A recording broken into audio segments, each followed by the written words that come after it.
All right, welcome back. Last lecture, we finished up with our foray into alcohols. Specifically, we were looking at the oxidation of alcohols to form carbonyl compounds. And one way of utilizing this oxidation potential is through the Tollens and Benedict's test for aldehydes, whether we get a positive test for an aldehyde and a negative test for a ketone using both the Tollens test and the Benedict's test. And lastly, we introduced a reaction involving alcohols, which was the reverse of an oxidation, that of the reduction of carbonyl compounds to form alcohols, and that reductive process was by hydrogenation. We had seen hydrogenation before when we were talking about the hydrogenation of alkenes. It is very analogous. It's an addition reaction, but in this case, that hydrogen is simply adding over a carbon-oxygen double bond to form a carbon-oxygen single bond. So we're going to move into a deeper understanding of our next functional group, that of ethers. The ether functional group is characterized by an oxygen atom, which is flanked on both sides by hydrocarbon type carbons. Those R groups means it's a type of hydrocarbon carbon. The R groups can be the same structure, two ethyl groups or what have you, or two different hydrocarbon structures. It does not matter. Here are some representative ethers. With all of these we could recognize as an ether molecule because we have that diagnostic oxygen flanked on either side by hydrocarbon type carbon in all of these cases. So interestingly, as we've seen before, if we have an ether on the molecule, well, that entire molecule itself is considered an ether, even though in this case there's a lot of alkane shrubbery around it, because it has that ether that ether handle on it. We're ultimately going to be referring to this as the entire molecule as an ether, and that's going to be important when we eventually get into nomenclature of ethers. So we had already talked about this before a little bit, but with respect to the intermolecular forces which ethers have before in a previous lecture, we had compared those to alcohols, and we can do that again. Ethers, by definition, have weak dipole-dipole forces as their primary intermolecular force, which is stronger than that of an alkane, which has dispersion forces, but not as strong as hydrogen bonding, say, that alcohols have. So you could think of it as a somewhat of a mid-range boiling point compared to those other two. We've seen this piece before where we have going from left to right the representative alkane, followed by the representative ether, followed by the representative alcohol, all with their representative intermolecular forces on each of these down at the bottom. And we can really track the strength of intermolecular forces by the breadth of each of their boiling points. Each of these molecules, remember, has almost identical molar mass. That's important when we're doing these comparisons.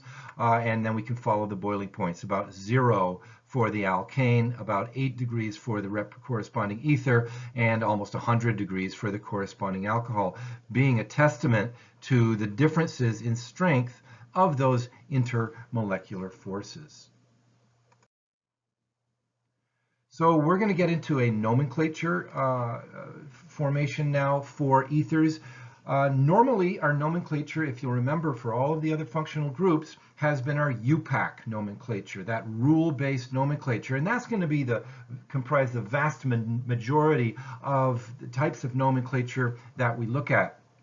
Occasionally, however, it can be advantageous to inject another type of nomenclature if we want to into various functional groups. And there's going to be two functional groups with which we bring in what is called a common nomenclature. It's sort of an archaic one that's sort of lost in antiquity. It was the types of nomenclature that were used before the advent of IUPAC rule-based nomenclature.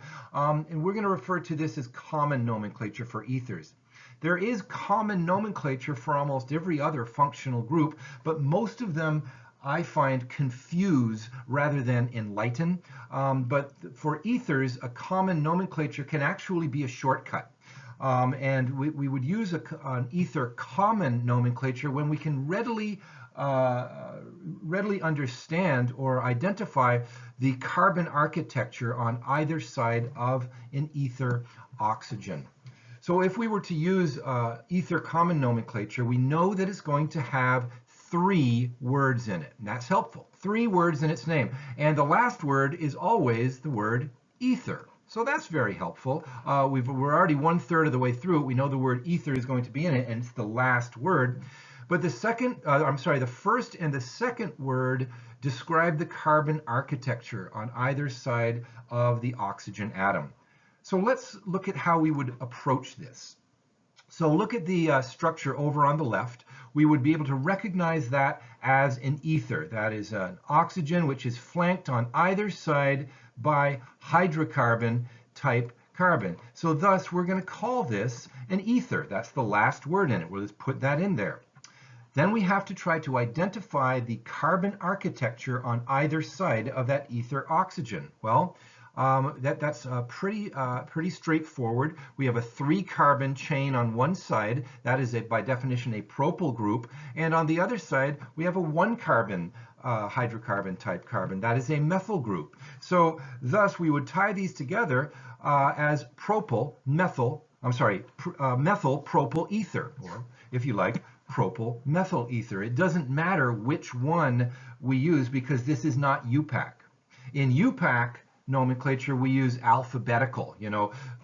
Methyl comes before M in methyl comes before the P in propyl. So that would seem to be proper if this were a IUPAC approach. It's not. It's a common approach. So we can put either carbon architecture wherever we want it. In this case, we have options today when we're not specifically dealing with IUPAC nomenclature. Methyl propyl ether or propyl methyl ether. Let's look at the next one in the middle. Here we have a structure which we would recognize as an ether because we have an oxygen atom flanked on both sides by a hydrocarbon type carbon. So we're going to put the word ether as the last word in there because that last word is always ether. And we can readily identify the carbon architecture on either side of that ether oxygen. They're both phenyl groups. So this would be, since there's 2 phenyl groups, this would be given as diphenyl ether. Diphenyl ether. Now, if you wanted, since this were not held down by IUPAC nomenclature, this could also be referred to as phenyl-phenyl ether, if we wanted to. Doesn't really matter. Diphenyl ether or phenyl-phenyl ether, whatever you like. Again, like IUPAC nomenclature, nomenclature is a 2-way street. In common nomenclature, we've done a couple where we were given a structure and we're asked for a name. But if you look over on the right-hand side, it could also be a name and we're asked for a structure. So we look over there in red, it says on the right, ethyl isopropyl ether. Well, that last word tells us that it's an ether, so I'm going to draw an oxygen atom with 2 sticks on it. Because I know it's an ether, and that's the definition, by definition, of how an ether goes. And on those 2 sticks, on one side, I'm going to put an ethyl group, and the other side, I'm going to put an isopropyl group. It's that simple. So this would be known as ethyl isopropyl ether. I mean, could be known as isopropyl ethyl ether, but this is the way it's given to us, this particular name, so it doesn't really matter. We're just tasked with drawing this particular structure. So now let's look at the second approach to naming ethers. And for that, we go right back to IUPAC nomenclature, that rule-based nomenclature. And the basis for this, for our ether IUPAC nomenclature, is we use it when we cannot use ether common nomenclature. That common nomenclature we just saw, remember, we had to be able to readily identify both sides of the carbon architecture on that ether oxygen. Well, if we're unable to do that, on one of the carbon portions, if it's too complex, then we would use IUPAC nomenclature because it's used when it's not possible to identify one of those carbon portions of an ether. And what ultimately happens is we name this in IUPAC terminology as an alkane. And that ether component is a substituent on the alkane parent structure. So the ether portion of that alkane is considered to be what's called an alkoxy substituent. Alk for alkyl, some alkyl group, methyl, ethyl, oxy for oxygen, as we'll see. So various alkoxy, to put it in the general terms, groups are shown right here. If we look at the on the left, upper left, we have this would be considered a substituent right here, where we'd have an alkyl group right there. That's a methyl group. That is a methyl group, right? So the term meth is in there, but also we have an oxygen in there. And we'll show you how we put these onto a parent structure in a moment. So we have the methyl, which we use meth, oxygen, oxy. This is a methoxy substituent. Specifically, it is a methoxy substituent. The next one below it, CH2CHC, that's a 2-carbon alkyl group, so that's an ethyl, but we would use the eth because it's connected also to an oxygen. Oxy, eth-oxy, methoxy, ethoxy. So you see how this may work. If we had, for instance, 3 carbons, looking over on the right-hand side, 3 carbons, prop with an oxygen there, propoxy, and so on. Methoxy, ethoxy, propoxy. Let's see how these, in general, alkoxy groups are going to fit into when we have to name an ether. So let's look at some examples of this particular approach using this IUPAC nomenclature. So if we look at the structure over on the left, we recognize that as an ether because I have an ether oxygen because it's flanked on both sides by hydrocarbon-carbon structure. But if we look up top, what we see here, we can identify that. That is a methyl group on the ether. Remember, we would like to use common nomenclature if at all possible. But on the other side of that ether oxygen, I'm not sure how I would name this. It's 8 carbons long, but it's connected in the middle. It's really sort of a mess. We haven't approached anything like this. It is too complex for nomenclature, so we are going to name this now using IUPAC, ether nomenclature. That treats the parent structure as an alkane, and as we saw before, the ether structure as an alkoxy group. Well, longest continuous carbon chain on this structure on the left, that would be these 8 carbons right there, 8 carbons. And so this would be an octane parent structure. We put that at the end. Then we're going to number that parent chain such that the substituent, in this case, that's this ether right here, that's the substituent, comes in at the lowest numerical designation. So we would have to count this parent chain or number this parent chain from right to left. If we did giving the ether at the 4 carbon. If we did it from left to right, that ether would be at the 5 carbon, and we need to have the lowest numerical designation. So fair enough, that addresses where we're installing that ether, where that ether is installed, and all we have to do is find a name for that ether substituent. Remember that alkoxy terminology, here on the end I have a methyl, so that would be meth, and I have an oxygen as well. That would be a methoxy. That methoxy is at the 4 position, so this would be known as 4-methoxy octane. Moving forward to the structure in the middle. This is a little more complex, but again, we have to find the longest continuous carbon chain, and that would be what I have outlined in red right here. That's the longest continuous carbon chain. That's of 7 carbons. So this would be a heptane. Now you might be able to say, well, maybe we can find something longer than that, but we have to be careful because it has to be the longest continuous carbon chain. By putting an oxygen in there, that breaks the continuity of carbon. So no, we cannot do that. It has to be that heptane, the longest continuous carbon chain.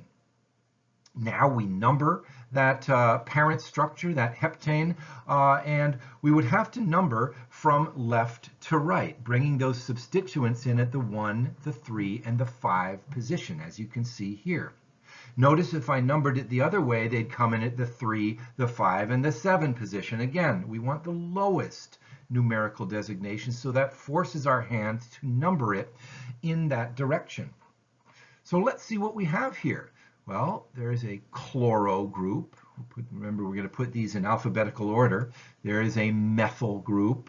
And, well, what's that other thing that we see right there with that oxygen in it? It's an ethyl group attached to an oxygen. That is an ethoxy, an ethoxy. So now we're able to put these in alphabetical order. That C in chloro would come before E in ethoxy, would come before M in methyl, in all of those three. So at the 1 position, we have that chloro, 1 chloro. At the 3 position, we bring in the ethoxy, 3 ethoxy. And at the 5 position, we bring in that methyl group, 5 methyl. 1 chloro, 3 ethoxy, 5 methyl heptane, to bring in the proper alphabetical order for those substituents. The last example over on the right-hand side is an example of given a name. Let's go to let's draw me a structure. So to do that, we always go right to the very end. And what do we see on the end? Hexane. So hexane is a 6-carbon chain, so I'm just going to draw that. There's 6 carbons written in line drawing. And I'm going to number that 6-carbon chain any way I feel like I want to. I'll do it this way. I could number it the other way. It would be just as fine. And now I'm going to be just sort of moving forward and finishing off this recipe. Look, at the 3 and the 4 position, I have a couple of bromo groups, dibromo here. So we'll put those in. And at the 2 position, I have isopropoxy, isoprop. Remember, an isopropyl group on an oxygen. So ultimately, we would put in an oxygen followed by that isopropyl group, that 3-carbon group. Remember that sort of V that I showed you before, connected to an oxygen, bonded to that 2 carbon. And finally, as you may have predicted, we're finally moving around to reactions involving ethers. Now, ethers in general are quite stable themselves. So having an ether as a starting material in an organic reaction is difficult because they're very stable, they're very inert. It takes a lot to get them to react. In fact, many organic solvents are ethers, are low molecular weight ethers, because obviously you don't want your solvent reacting in the reaction. So let's pick a functional group that is very inert and quite stable. Those would be ethers. So there's not too many reactions which use ethers as a reactant. However, formation of ethers, where the ether is the product in the reactions, those reactions are rather plentiful. So we're going to look at one of these reactions which forms an ether from what's called the dehydrations of 2 molecules of an alcohol. To show a very general overview of this, we could have 2 alcohols, and that R1 and R2 are just, one's a methyl group, one's an ethyl group, or they're both propyl groups. Doesn't matter. But under conditions of catalytic acid and heat, what we ultimately get is we cleave out water from those 2 molecules of an alcohol, and we end up connecting what is left over into that ether structure. As I said before, those R groups can be the same, they can be different, it doesn't matter. The only difference is if they're the same, we're going to end up getting a symmetrical alcohol. If they're different, we're going to be getting an unsymmetrical alcohol. So let's look at this, how this would be brought about.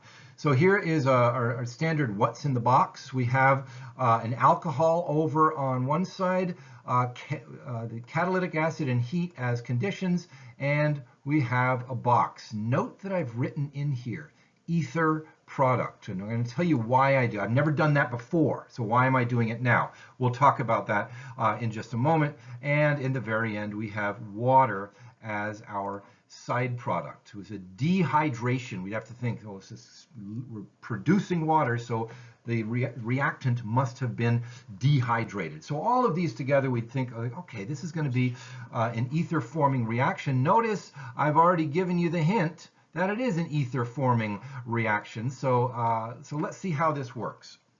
Well, if we remember, our organic transformations, our functional group interconversions, are pictorial. We're drawing pictures.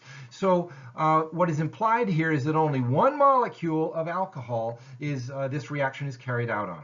That's obviously not true. There are many, many molecules of the alcohol. It's just written as one, and the assumption is there are many more. So we're going to start by looking at this, as two molecules of that alcohol. And notice I've made that hydroxyl group into sort of O bond H, rather than just OH. Both are fine, but I'm putting that covalent bond H in there for these two molecules of alcohol to show us where we actually lose water. Why is this a dehydration? Where do we cleave out the water? Well, we take the OH from one molecule of an alcohol and the hydrogen from the other, and that gives us HOH, and that will spit out water. But let's look at what is left over once we spit out the water.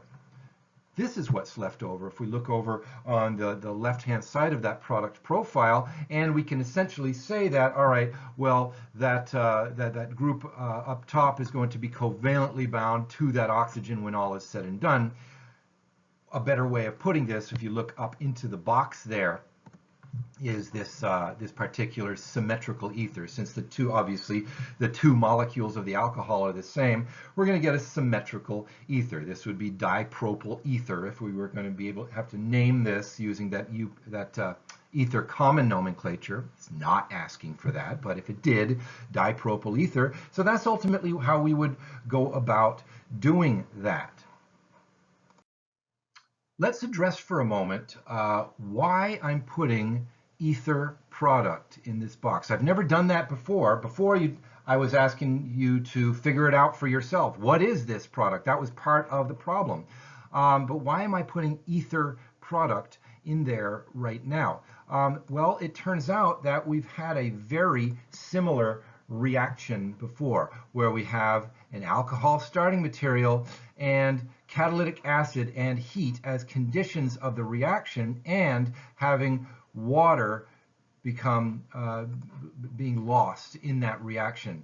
And that would be the dehydration of an alcohol to form an alkene. Back a few lectures back, if we took an alcohol and treated it under conditions of catalytic acid and heat, well, we would lose HOH, if you remember, between one carbon and an adjacent carbon, and in the product, we would slam down a carbon-carbon double bond. Again, I've written this in line structure, but just letting you know that this is also possible in this case, where we could have one product or the other. Thus, if it's an identical starting material, identical conditions, I am honor bound to put into that box, if we're playing a what's in the box, whether this particular reaction would end up with an alkene or an ether product. Now, in all likelihood, what we would get is a mixture. If we took this particular alcohol and treated it under catalytic acidic conditions and heat, we might well get an ether, a mixture of the corresponding ether and the corresponding alkene. There are ways to tune the reaction to favor one particular product, say the ether, over that of the alkene, or favor the alkene over the ether, but we're not going to get into this particular reaction in this much depth. We're just going to leave it at the point where I would say, okay, here's what's in the box, alcohol under catalytic acidic conditions and heat, and you would be told well, which ether product is formed or which alkene product is formed if this were the case. So let's look now at, we had looked before at one alcohol, having a lot of molecules of that same alcohol put under conditions of catalytic acid and heat to form an ether. That formed a symmetrical ether. But what if we added together equimolar amounts of two different ethers? As we see over on the left-hand side here, we have two different alcohols. And we're under the conditions of catalytic acid and heat. And notice I have something in here. It says ether products, plural. Ether products, so they are plural. So this assumes there's going to be more than one product, and they're going to be ethers. And you might think that, okay, well, in this reaction, we'll get one molecule of this reacting with one molecule of that, and we're going to have a nice entry into an unsymmetrical ether. Well, this is a limitation on this reaction because we have a lot of these molecules and a lot of these molecules with no sort of rules in between. What is to stop two of these molecules from coming together and dehydrating to form a symmetrical ether? And indeed, that's part of the pot. And what's to stop two of these molecules of alcohol coming together to form another symmetrical ether? In fact, it does. And it's only a portion of this particular product profile that has one of these molecules and one of these molecules of alcohols coming together to form the ether, which is asymmetrical. But the fact is, we would get three reactions or three products out of this reaction at the same time. There's no way around that. That is a limitation on this particular reaction. We cannot get away from the fact that we're going to get a mixture of products. How many products? Well, because we have only two alcohols coming together, all possible combinations of them are only three. So using two different alcohols in an ether synthesis reaction will always give a mixture of three ethers. Not two, not four, but three.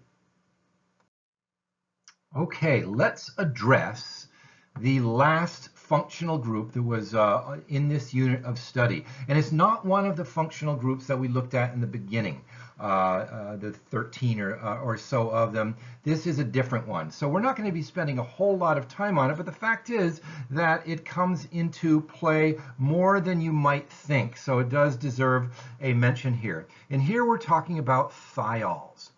Thiols are the sulfur equivalent of alcohols. On the periodic table, we have oxygen right above sulfur in the periodic table in the same vertical column. So they both have similar reactivity and thus similar type of structure when they're put together. So essentially, it's a sulfur atom, not an oxygen in this case, a sulfur atom, which is flanked on one side by a hydrogen atom and the other side by a hydrocarbon type carbon. So that would be a thiol. It's very, we could interchange, say, that an oxygen with that sulfur, and it would be an alcohol with the same type of bonding. So basically any alcohol that we could draw or think of, if we took out the oxygen atom and supplanted it with a sulfur atom, well, we could just draw a whole bunch of thiols in this case. And notice in this case, just like an alcohol, I can condense that S bond H just into SH if I want to, just like I could with alcohols, O covalent bond, hydrogen, just to OH. That's done frequently. You can do the same with thiols as well. In general, thiols are considered very noxious. That's a fancy science term for saying they're very stinky. Almost all thiols do not smell very good. So they're considered noxious compounds. The other difference between alcohols and thiols, even though they have a lot of similarities, due to that periodicity being in the same vertical column of the periodic table. Where they differ, they're stinky, but also the fact that the SH, different from the OH, cannot hydrogen bond like OHs, like alcohols do. Alcohols can hydrogen bond. Thiols cannot hydrogen bond. So let's look at a comparison here. We have an alcohol over on the left-hand side and a thiol over on the right-hand side. Because sulfur is right under oxygen in the same vertical column of the periodic table, it has a higher molar mass. So in this case where we just dropped out oxygen and put in sulfur, well, they're going to have different molar masses in this case. And the heavier one is going to be the thiol at 76 grams per mole. The alcohol is only 60 grams per mole.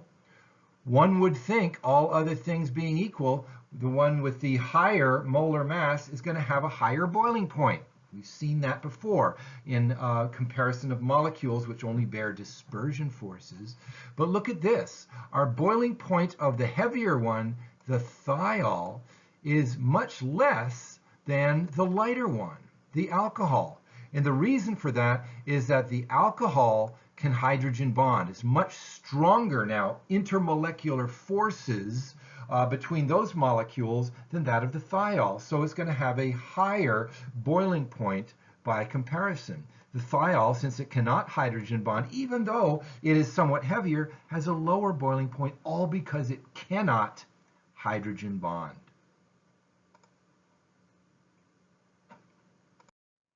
Let's look at now a reaction involving a thiol. And this is really the reason why I bring this up. Reactions involving thiols.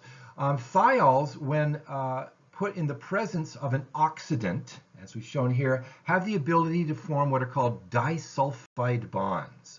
Disulfide bonds, where essentially we get thiol 1 and thiol 2 over on the left-hand side here, and we have an oxidant over the arrow. This is the product we're going to get. And this we've never seen before other than in carbon, where carbon is like one of our only elements that can have polymeric versions of itself, carbon, covalently bonded to carbon, covalently bonded to carbon. Now we're being introduced to one case where two of a different element can be covalently bonded together. This is rare.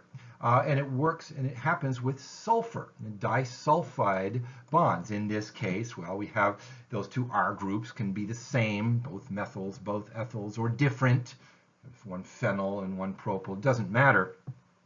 The crux of this is that this disulfide bond is formed. This disulfide put in the presence of an oxidant.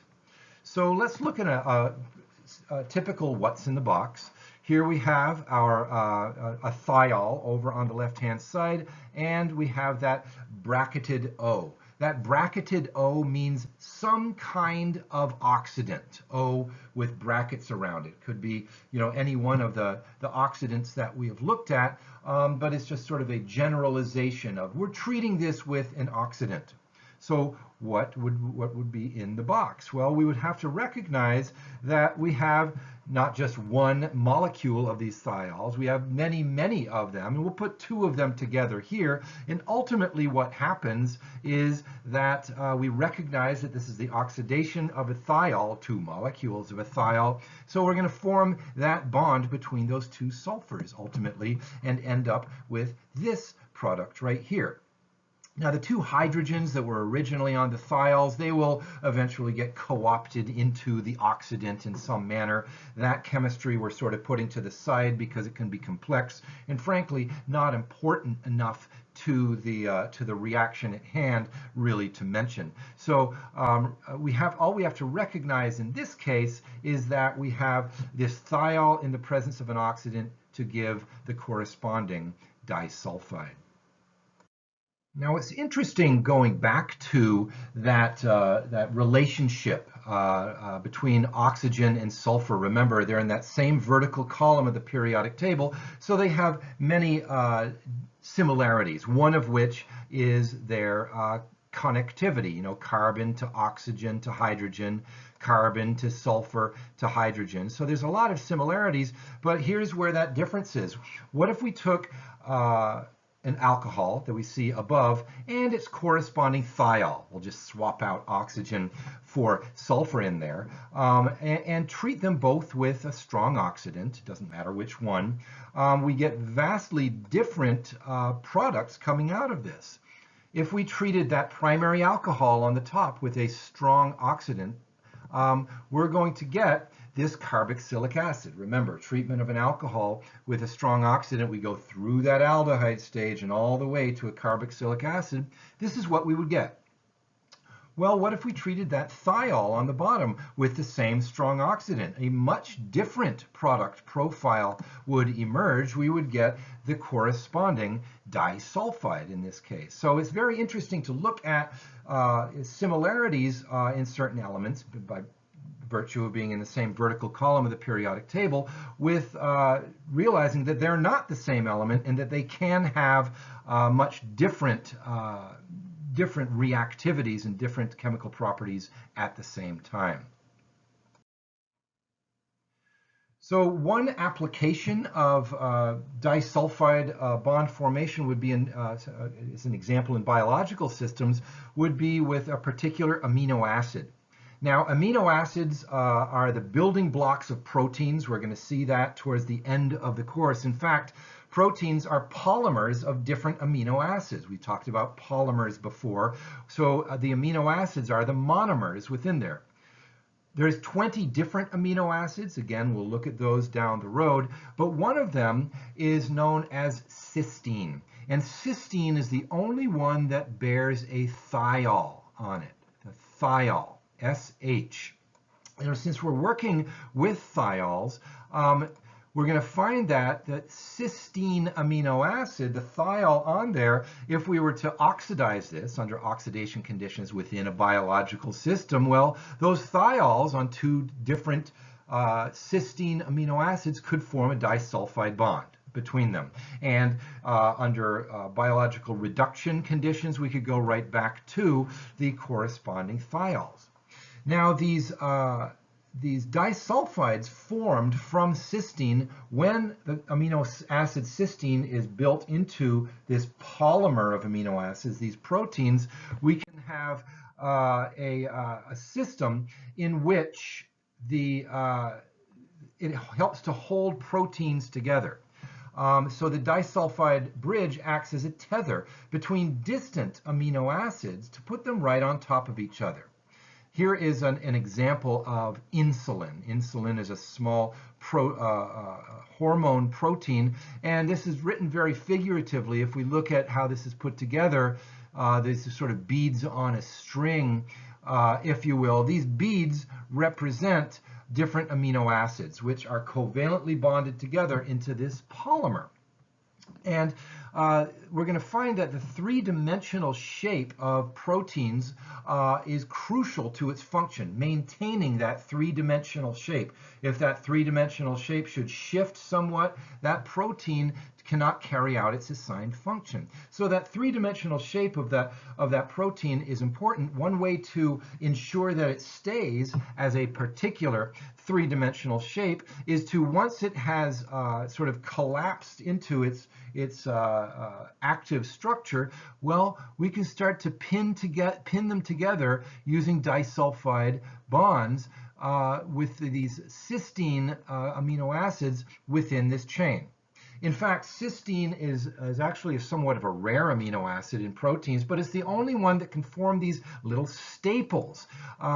Notice these disulfide bridges are in very distant cysteine residues within that protein chain, but in the three-dimensional shape, they're right on top of each other, so that they are able to, they're right next to each other three-dimensionally, so let's just form a little staple here, a covalent staple, to make sure that this protein is able to hold itself together. Here's another staple from very distant cysteine amino acids. Here's a staple from sort of proximal cysteine